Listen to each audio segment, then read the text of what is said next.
Oil. Cheap oil has defined us, our economy, our nations, and our way of life. Everything centers around oil. Oil is even required to manufacture and install alternative energy. The US alone has a fleet of about 210 million automobiles and light trucks. Because of cheap oil, more than half of the American population lives in the suburbs. Our fertilizers are made from natural gas. All commercial pesticides are made from petroleum. And the trucks that haul all of our goods all need oil. It never ends. Liquid fuels are the common denominator in all economies. It's not just the US that needs them, it's the world. 50% of our energy needs come from oil. Cheap oil is what makes the world's economy and our way of life. We live miles away from food, water, and work because of cheap oil. Cheap oil has become the cornerstone of our economy.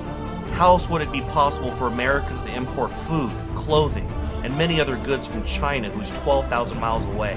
In the 1990s, Chinese apple juice exported all the way over to the US actually forced many US juice companies to close, which also affected the farmers of apples.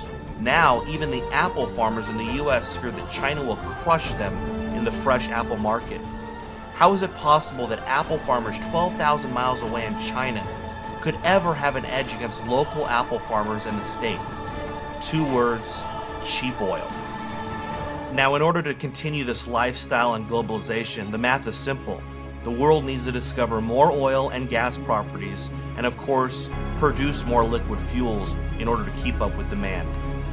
From 1995 to 2005, China increased usage of oil by 3.6 million barrels of oil per day. And looking at the US increase during the same time period, it was about the same. The US usage increased by roughly 3 million barrels per day. The biggest difference is that the US increased from 17.7 million barrels per day to 20.7 million barrels per day, an increase of 17%. China's demand increased by nearly 400%. 15 years ago, China was also a net exporter. Today, they are the second largest importer of crude oil, and they are the largest energy consumer overall as of 2011. China currently consumes 9 million barrels per day, but some experts are forecasting that by 2015, they will consume 15 million barrels of oil per day. This means that just from China alone, the world will need 6 million barrels more for each additional day in less than 4 years. Currently, the world uses about 85 million barrels per day, with the US using 20 million barrels. But do we have the oil in the ground to continue this global lifestyle? Yes and no. When it comes to oil, we are definitely not running out. However, we are running out of the cheap oil. It is a fact that every oil field on Earth has a beginning and an end. They all peak in production at some point in time. Now, even after an oil field peaks, there is still oil in the ground. It's just harder to get out. It's not the light, sweet crude sitting at the top. If you look at the United States, our first oil well was established in 1859 in Titus, Pennsylvania. We continued to increase our discoveries of oil until 1930, when the US peaked in discoveries. That's right, to this day, the #1 year for the discovery of oil in the US was 81 years ago, despite all of our new technologies. The scary part, of course, is what follows next. Despite being the largest producer in 1965, the US eventually saw peak oil production in 1970. Again, despite all of our advancements in extraction, the US in 1970 produced 9.6 million barrels per day. Today, we average around 5.5 million barrels per day. This, of course, is not an anomaly. In the last 10 years, we have seen 33 of the oil-producing regions peak in production.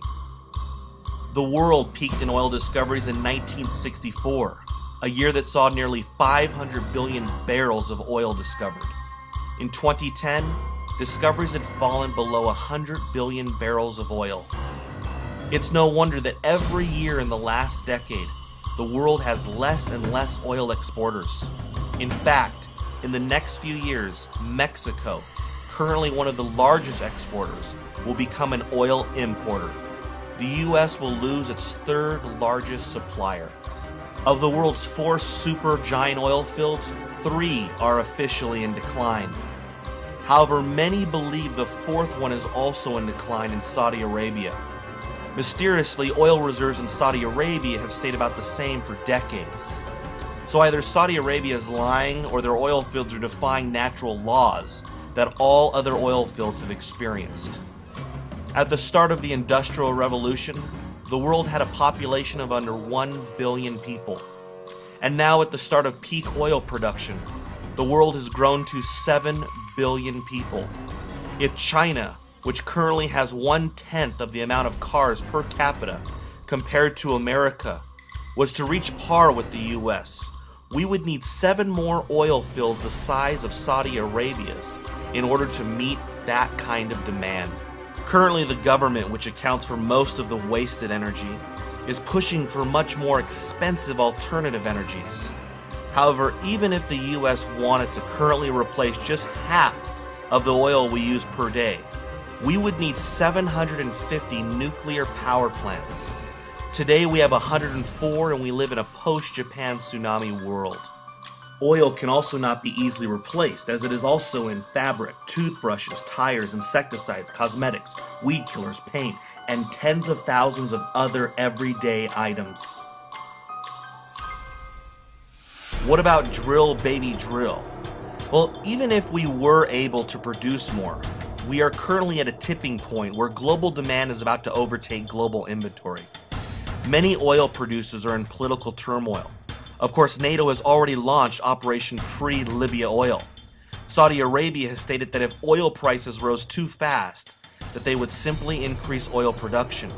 Recently, oil saw a run-up of $80 to $114, an increase of 42% in the matter of just a few months. It was disclosed later that Saudi Arabia cut production. WikiLeaks also disclosed an embassy cable that Saudi Arabia may have overstated their reserves by 300 billion barrels, and that they will peak in production, according to a Saudi official, in 2012. The confidential cables from the embassy also revealed that the U.S. feared that Saudi Arabia may not have enough reserves to prevent an oil crisis.